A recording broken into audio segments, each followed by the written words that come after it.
Hello बच्चों, so the question here is derive an expression for the kinetic energy of a body having mass small m and velocity v.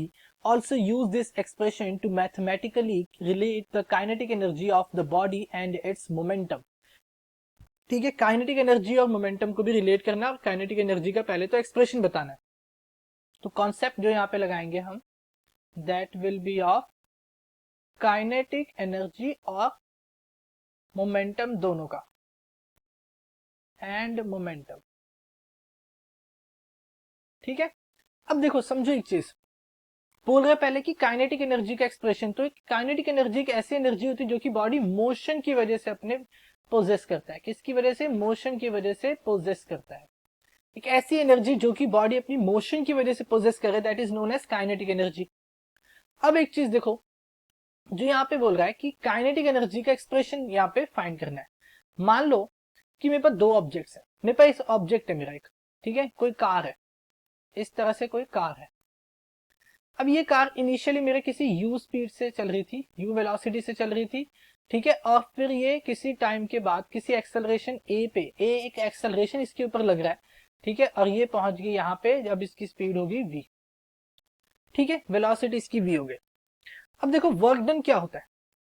Work done की अगर मैं बात करूं तो यहाँ पे एक्सेलरेशन लग रहा है तो फोर्स होगा, तो फोर्स ने यहाँ पे कुछ वर्क किया होगा.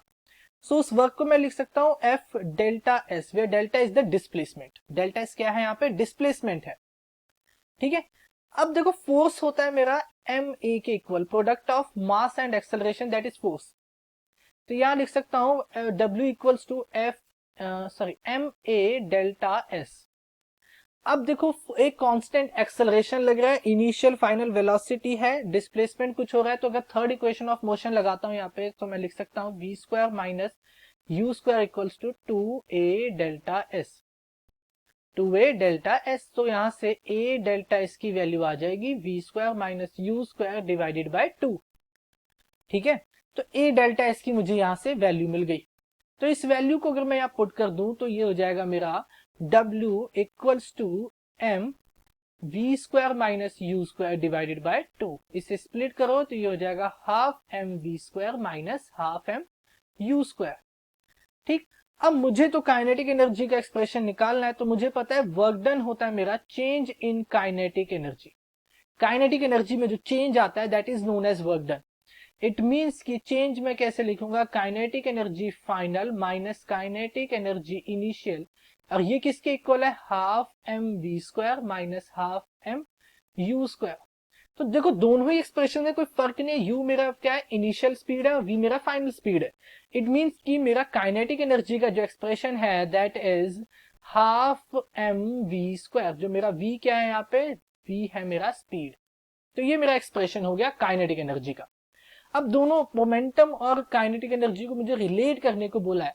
तो मोमेंटम p को हम लिखते हैं m डॉट v. क्या लिखते हैं? m डॉट v लिखते हैं.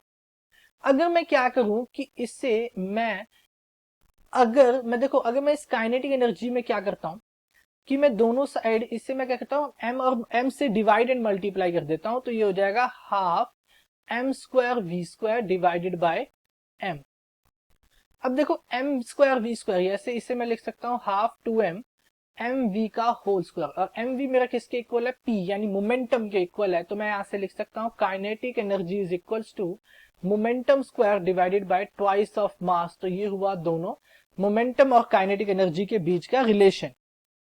ठीक है, सो ये हमारा आंसर हो जाएगा. I hope you understand it well. Thank you.